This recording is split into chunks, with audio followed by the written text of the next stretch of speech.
نماز کی چوتھی شرط استقبال قبلہ یعنی قبلہ کی طرف رخ کرنا، اور اس سے پہلے جو شرط تھی تیسری شرط وقت کی، تو اس کا لنک اس ویڈیو کے ڈسکرپشن کے اندر موجود ہے۔ جس احباب نے جنہوں نے سننا ہو تو وہ اس کو ضرور سنیں، کیونکہ نماز کے احکام، نماز پڑھنا تو ہر مسلمان عاقل بالغ پر، مرد اور عورت پر فرض ہے، اور اس کے احکام سیکھنا بھی فرض ہے۔ تو اس لیے آپ کی سہولت کے لیے جو احباب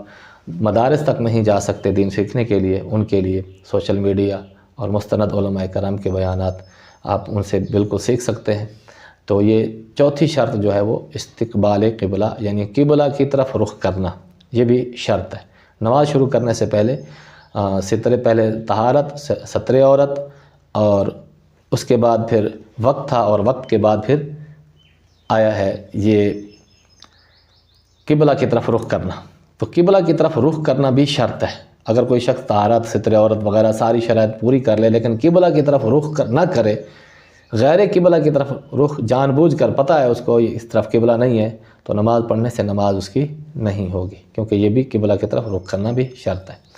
جو کعبہ کے اندر ہے یعنی مکہ کے اندر ہے، وہ کعبہ کو دیکھ سکتا ہے، تو اس کے لیے عین کعبہ کی طرف رخ کرنا شرط ہے، یعنی کہ بالکل اس کا عین کعبہ کی طرف اس کا چہرہ ہونا ضروری ہے۔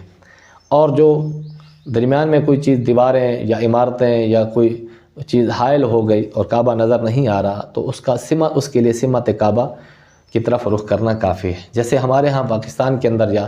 مکہ کے علاوہ باقی علاقوں کے اندر سب مسلمانوں کے لیے یہی حکم ہے کہ وہ سمت کعبہ کی طرف رخ کریں۔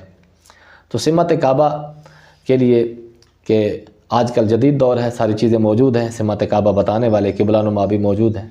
تو مساجد کی رخ وغیرہ بھی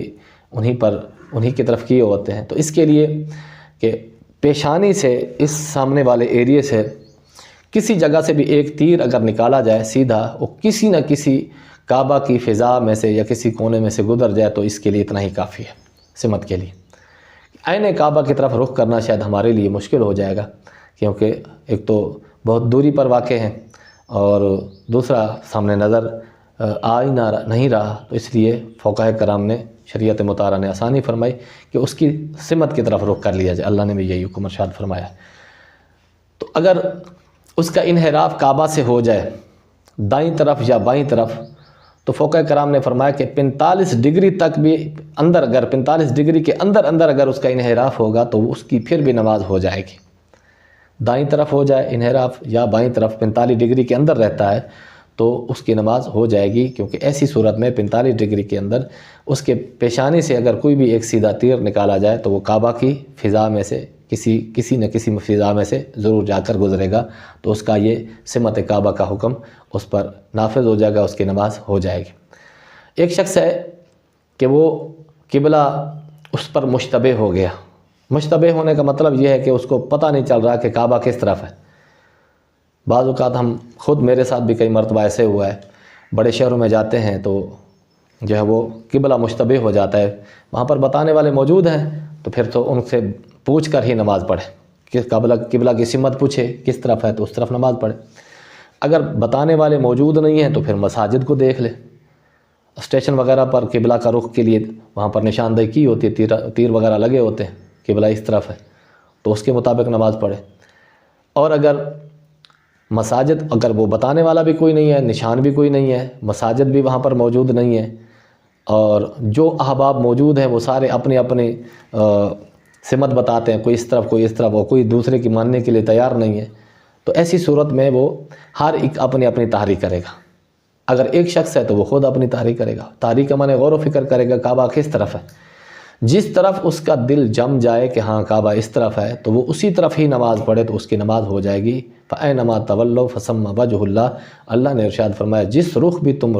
چہرہ کرو گے اللہ کی رحمت موجود ہے۔ تو ایسی صورت میں ایسی صورت میں یہ ہے کہ وہ غور و فکر کرے، بغیر غور و فکر کیے اگر وہ نماز پڑھے گا، اگر صحیح قبلہ کی سمت پڑھ لی تو ہو جائے گی، اور اگر غور و فکر کیے بغیر نماز پڑھ لی اور بعد میں پتہ چلا کہ کعبہ تو اس طرف نہیں ہے تو اس کو یہ نماز دوبارہ پڑھنی پڑے گی۔ لیکن اگر سوچ و فکر کرنے کے بعد اس نے نماز پڑھی، بعد میں پتہ چلا کہ تو اس نے غلط سمت نماز پڑھ لی، تب بھی اس کی نماز ہو جائے گی، کیونکہ وہ جس چیز کا مکلف تھا وہ غور و فکر کرنے کا تھا، اس نے غور و فکر کرنے کے بعد نماز شروع کر دی، تو اب جس چیز کا وہ مکلف تھا اسی پر اس نے عمل کیا ہے، اس کی نماز ہو جائے گی اگرچہ کعبہ کسی اور طرف ہو۔ اس لیے کعبہ کی سمت میں رخ کرنا یہ بھی نماز کی شرائط میں سے ایک شرط ہے، اور کعبہ کی طرف اگر رخ نہیں کرے گا تو اس کی نماز نہیں ہوگی۔ واللہ تعالی عالم بالصواب۔